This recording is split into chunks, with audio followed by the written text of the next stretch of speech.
Olá pessoal, sejam bem-vindos a mais um vídeo do meu canal. Eu sou o Roberto Brito novamente. Nessa videoaula eu vou falar sobre o coeficiente de correlação de Pearson.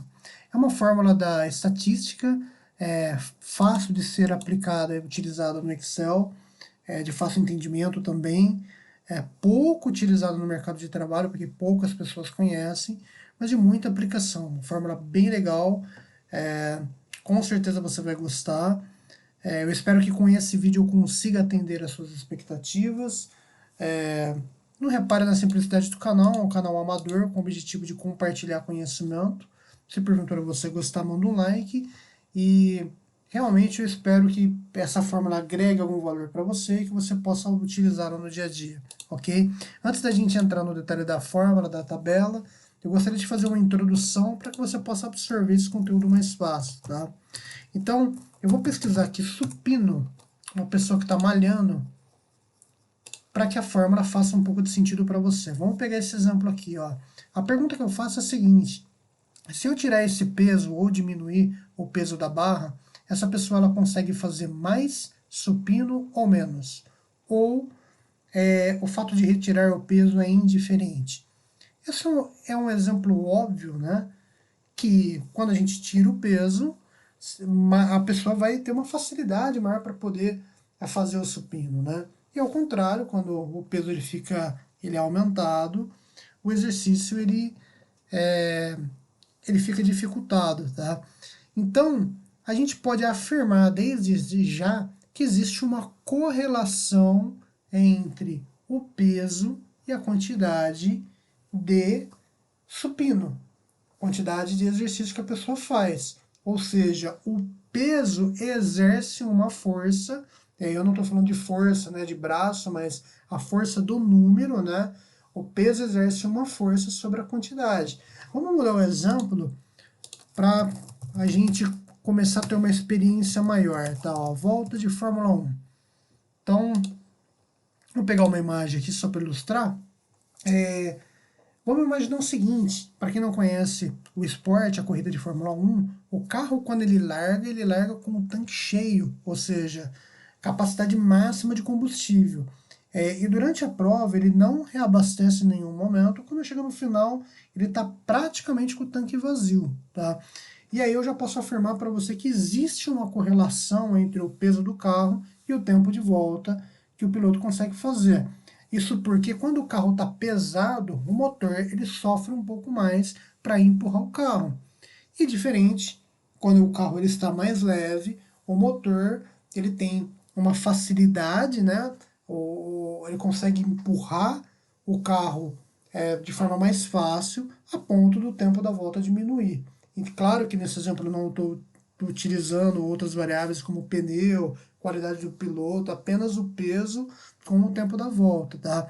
Então, existe uma correlação entre esses dois indicadores, onde o peso do combustível do tanque cheio interfere no tempo de volta, sim. Beleza?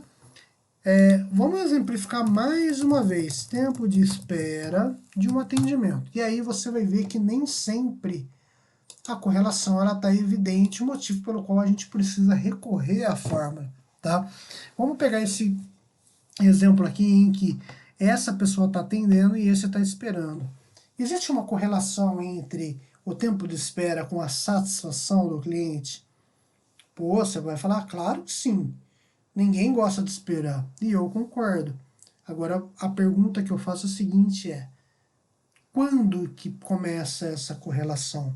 Porque o cliente esperar 1 minuto é uma coisa. Ele pode esperar 5 minutos. Ele pode esperar 10, 30. Quando que ele começa a ficar impaciente? E claro que isso não é uma regra, não dá para generalizar. Mas, por exemplo, se você pegar um cliente que está esperando no hospital com dor, esperando para ser atendido, isso é uma coisa. Se você estiver esperando uma noiva num casamento e ela atrasar por 1 hora, talvez você esteja feliz por ser uma situação pontual. Então, existem casos e casos. Mas no seu caso, no caso que você vai estudar, o que isso interfere ou não? E a ideia de entender se um indicador ele está correlacionado, ou seja, ele exerce uma força sobre o outro, é para que você possa melhorar esse indicador atuando não diretamente nele, mas sobre outros que estão ao redor.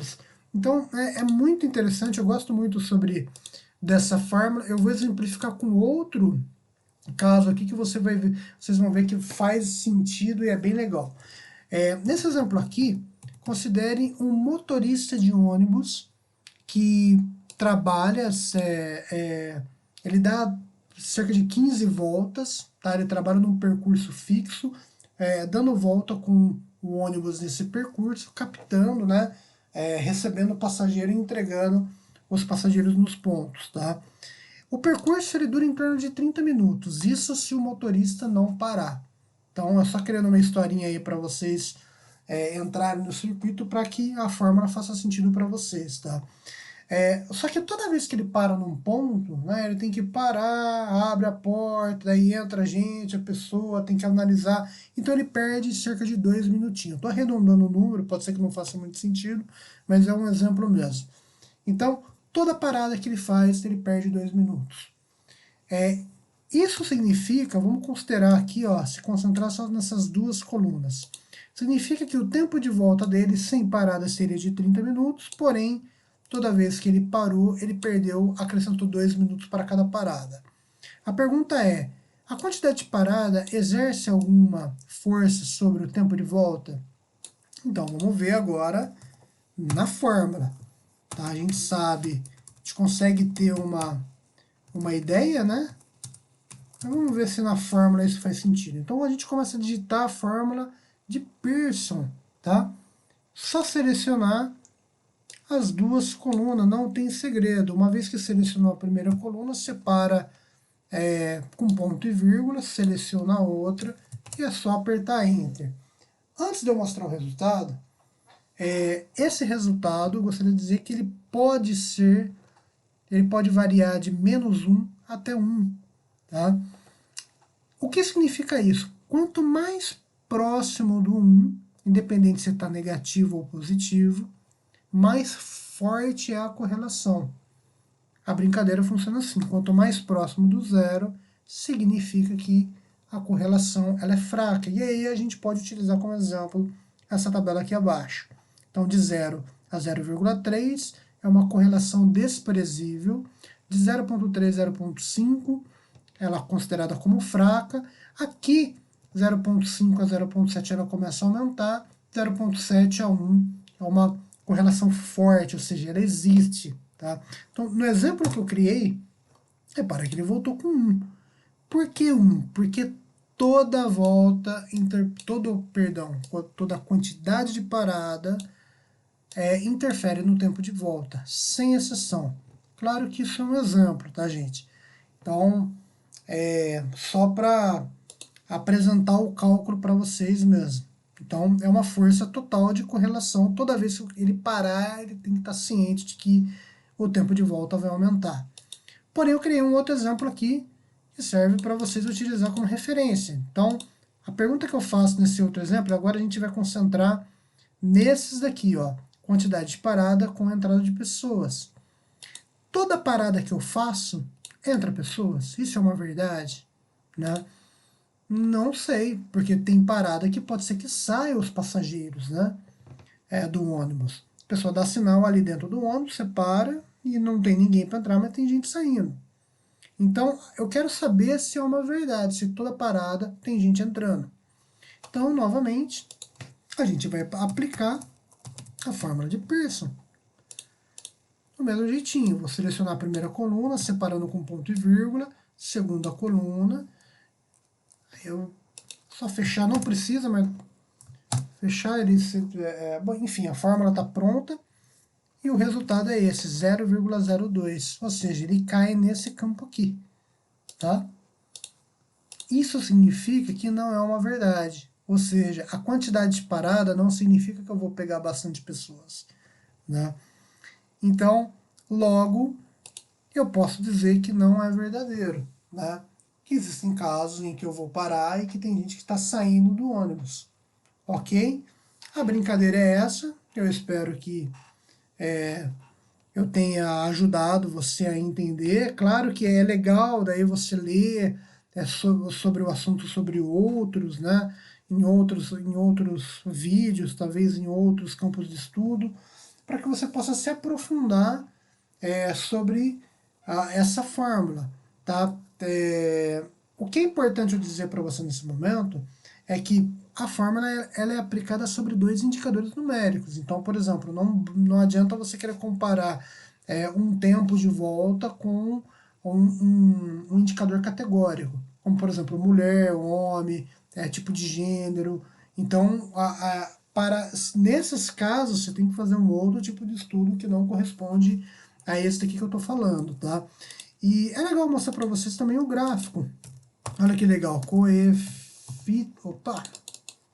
coeficiente de correlação de preço. Olha lá, é utilizado geralmente o gráfico de dispersão. Então, aqui é uma correlação forte. Vamos fazer a leitura desse gráfico aqui, considerando o nosso exercício, né? Nós temos um eixo Y, que a gente pode chamar de tempo de volta, com um eixo X, onde a gente pode chamar de quantidade de parada.